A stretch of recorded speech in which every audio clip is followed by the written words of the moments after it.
Forum Santé en compagnie de Alain Pestalozzi. Bonjour Maria. En compagnie de Alain, c'est moche. Oui. En compagnie d'Alain. Alain, c'est mieux. En compagnie d'Alain. Voilà. Toujours en partenariat avec votre magazine Forum Santé. Ouais. Et aujourd'hui, un jour ou l'autre, on est tous amenés, quelles que soient les conséquences de la vie, à faire appel au matériel médical à domicile. Que ce soit pour un parent, que ce soit pour vous-même. Et souvent, on est un peu perdu, on ne sait pas trop comment ça se passe, on ne sait pas trop qui prend en charge, qui ne prend pas en charge, qui faut-il aller voir, le médecin, le pharmacien, Enfin, on est un peu perdu, ça fait beaucoup, non ? Ça fait beaucoup, pardon, excusez-moi. Le matériel médical est un marché où c'est libre, entre guillemets, de s'installer, indépendamment des compétences. Donc vous avez parfois des gens très très bien avec vous qui vous conseillent, et parfois des gens nettement moins bien, qui sont avant tout là pour fournir du matériel, et quelque part vous encaser et vous vendre des produits dont vous n'avez pas besoin. Alors, dès que vous êtes avec des parents âgés, moi j'ai vu ça avec ma mère, avec ma belle-mère, on est souvent très vite confronté à des choses pas faciles. Il n'y a pas que du bonheur dans le matériel médical, ça permet de rester à domicile, mais il ne faut pas vous faire arnaquer. Donc ça, je le dis clairement. Alors, attends, jusque-là ? Ah, jusque-là, oui. Oui, je le dis sincèrement, oui. Vous avez besoin, une personne qui reste à domicile a besoin d'aide, et on est tous en train d'avancer en âge, joyeusement, tranquillement. Et un jour, on a besoin d'une barre, parce que quand on prend sa douche, on se casse la figure éventuellement. Pour les toilettes. Sortie des toilettes, une petite barre, c'est pas mal. Ce que je voudrais partager avec tout le monde, c'est plusieurs choses. C'est tout d'abord, pensez que, quel que soit votre âge, un jour ou l'autre, vous vous blesserez, vous vous fatiguerez, vous serez content d'avoir une aide bien placée dans votre maison. Quel que soit l'âge, effectivement. Quel que soit l'âge. Il n'y a pas très longtemps, j'ai fait une petite crise de cruralgie. Elles m'ont bien servi ces barres. Voilà. On aurait dit la grand-mère qui montait ses escaliers. Et moi, l'année dernière, j'avais une douche. J'étais opéré, j'étais quelques temps pas trop bien. Et j'étais bien content de pouvoir me mettre dans la douche avec un fauteuil, un tabouret, parce que mon bras il tenait pas, donc il fallait que je le tienne comme ça. Et j'étais bien content de pouvoir me doucher avec un système d'accès facile. C'est pour ça que je dis pas forcément personne âgée. C'est pour ça, oui, tout à fait. Merci. Donc, c'est juste un petit rappel comme ça. C'est un excellent rappel. Donc en fonction de vos besoins, demandez à votre pharmacien qui est une aide et un référent technique, je dirais désintéressé avant tout, parce qu'il veut s'intéresser à votre santé sur le long terme. Oui, c'est en fonction des besoins. Donc c'est en fonction des besoins. Et analysez vos besoins avec votre pharmacien qui a l'habitude de travailler avec votre médecin et qui va vous orienter aussi vers votre médecin pour certains produits qui peuvent être remboursables, ou vous dire là non, on va vous l'installer, mais sans l'aide du médecin, puisqu'en l'occurrence, et de la collectivité qui vous le paye, parce qu'il y a des produits qui ne sont pas pris en charge tout simplement. Donc ça c'est quelque chose de très général. Par contre, voilà, on a parlé des bars. Dans une maison, moi je vous recommande d'installer, donc on l'a dit, des bars, d'aménager les douches pour tous les endroits, et les WC, très important les WC, tous les endroits où vous pouvez être coincé, ou des gens qui viennent chez vous, parce que pensez pas seulement, pensez à votre maman qui va venir chez vous, ou à votre papa qui va venir chez vous une fois, un ami qui est handicapé qui va venir passer une journée ou deux chez vous. Pensez qu'il faut dès le départ, dans votre maison, aménager certaines choses.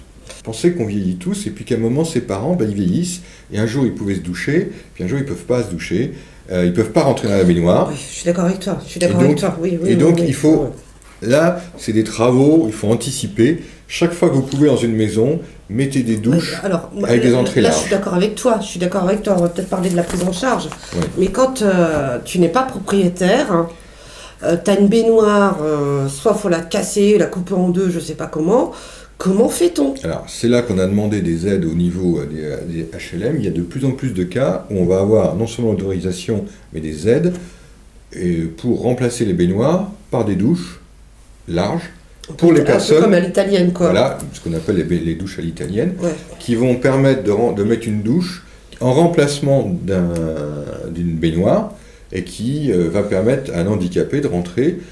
Ou pas seulement un handicapé, c'est une personne qui est gênée physiquement, où on va mettre éventuellement un tabouret de douche, que vous pouvez trouver donc chez votre pharmacien, et vous pourrez vous asseoir dans la douche. C'est tout simple. Et vous avez, rien qu'avec des aménagements qui sont de bon sens, qui sont simples, mais qu'il faut prévoir un peu. Vous allez pouvoir garder quelqu'un de malade ou de gêné physiquement plus longtemps à votre maison ou dans l'appartement avec du confort. Je voudrais aussi donc continuer en disant qu'il faut protéger les aidants. C'est-à-dire que votre maman n'est pas bien et vous allez l'aider à se mettre au fauteuil, vous allez passer la coucher le soir. Si vous n'avez pas un fauteuil roulant adapté pour la mettre dedans, la rouler sur 5-6 mètres pour aller dans la chambre, vous allez vous faire mal au dos.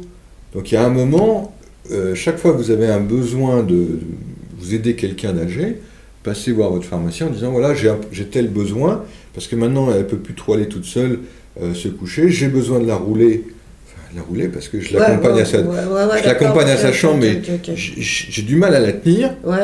Et ben on va trouver une solution, on va lui mettre un fauteuil roulant pour l'emmener, ou un fauteuil de transfert, ça s'appelle aussi, pour l'amener à la douche ou pour l'amener à la chambre. D'accord. Hein, il y a des choses qui se permettent de garder la personne plus longtemps autonome. On va aussi à domicile. Et à domicile. Il y a aussi un truc tout bête que j'ai vu l'autre jour, c'est beaucoup de personnes âgées refusent de passer à prendre une canne. Elles sont très longtemps à utiliser un parapluie. Très tôt, proposer des produits adaptés, pas bricolés. On met des cannes où on a des appuis exprès larges pour pas faire mal aux mains, voilà, où on a des béquilles parfois qui prennent aussi l'avant-bras pour éviter que ça ripe, et que ça permet aux gens de marcher longtemps et sans problème. Et puis, il y a un aspect financier qui est clair, qu'il ne faut pas se voiler la face. Ouais. Vous mettez quelqu'un handicapé en EHPAD, en institution, dans une ancienne maison de retraite, qu'on appelle établissement pour personnes âgées et adultes handicapées et dépendantes. C'est bien, mais ça coûte un peu quand même. Faut pas se voiler la face. Un peu. On est entre 67 et 97, 102 euros la journée, quoi. Faut calculer ça, quoi. Donc, ce qui fait au mois entre 1800 et 3000 euros à peu près. 1008, c'est le moins cher. C'est le moins cher. Voilà. 2000 euros, c'est des fourchettes courantes. Voilà, entre 2000 et 2005. 2005, voilà. C'est raisonnable. Sur région parisienne, vous rajoutez... vous pouvez multiplier à la limite. Vous êtes à 3000 euros, 3500 euros selon les endroits. Oui. Non, mais je vous donne des tarifs récents parce qu'on est dedans, on les connaît. Ouais. Alors, justement, on les connaît, mais pas forcément nous. On connaît parce que, voilà, on est un peu dedans. Oui, on est dedans, contre notre gré. Contre notre regret depuis quelques années. Pour nos anciens. Nous on ne sait pas. Mais professionnellement, on est habitué. Mais voilà, alors on s'aperçoit quand même qu'aujourd'hui, très peu de gens connaissent ce système quelque part. Oui, et chaque fois que vous avez... C'est quand même incroyable. Oui, c'est incroyable. Chaque fois que vous avez un problème d'autonomie, vous vous tournez vers 36 personnes et chacun va vous donner un avis différent. Alors, synthétisez ça chez votre pharmacien préféré et personnel, qui au moins vous donnera un point de vue éthiquement... Parce que le pharmacien est habitué à vous procurer des produits, mais pas à être un commercial pour vous en caser plein Et il se déplace. Et il va se déplacer à votre domicile et il va vous donner des conseils. Et des vrais conseils, on va mettre des produits qu'il faut et on ne met pas les produits qu'il ne faut pas. Et sachez que tout ce matériel-là est possible. Et j'en reviens aussi sur des choses qui sont importantes, c'est que quand vous avez aussi pour les gens qui ont des problèmes de respiration, tout ce qui est insufflation dans les cas des insuffisances respiratoires chroniques, on a des produits qui aident à dormir la nuit, qui peuvent être pris chez votre pharmacien. Et si vous avez besoin d'oxygène, vous pouvez aussi le trouver chez votre pharmacien qui vous l'amènera à domicile ou qui mettra en place un système de bouteilles pour que vous puissiez bouger. Et tout ça, ça sera possible à domicile, en collaboration avec votre médecin. Voilà, justement. De toute façon, tout ça ne peut pas se faire sans une prescription médicale du médecin. Oui, et sans un partenariat. Sans un partenariat. Ah oui, médecin, pharmacien, infirmière, aide ménagère et aide-soignante. Après, il y a des organismes qui sont là pour vous renseigner, même à la limite, vous ne savez pas, vous allez voir votre pharmacien, parce on peut vous aider, on vous guidera, on va vous dire, il y a peut-être un dossier à faire auprès du Conseil général, il y a peut-être un dossier à faire auprès enfin chez nous c'est l'UNA, mais... C'est l'UNA, c'est pour les aides ménagères. Les aides ménagères, voilà, c'est ça, quoi. C'est énorme. Hein. C'est énorme. Le médecin va vous faire la synthèse au niveau santé, et nous, au niveau pharmacie, on va vous aider à faire la synthèse au niveau soins, environnement, matériel, et vous guider en disant, tiens là, il faudra peut-être des aides, il faut peut-être voir l'UNA, il faut peut-être voir... Voilà. C'est-à-dire que chaque cas est particulier, chaque personne est différente, voilà. Donc ce service sera personnalisé. T'as tout dit. En tous les cas, n'hésitez pas. Toutes ces informations, vous pouvez les retrouver dans votre magazine Forum Santé, matériel médical à domicile, questions, réponses. N'hésitez pas à aller sur le site internet.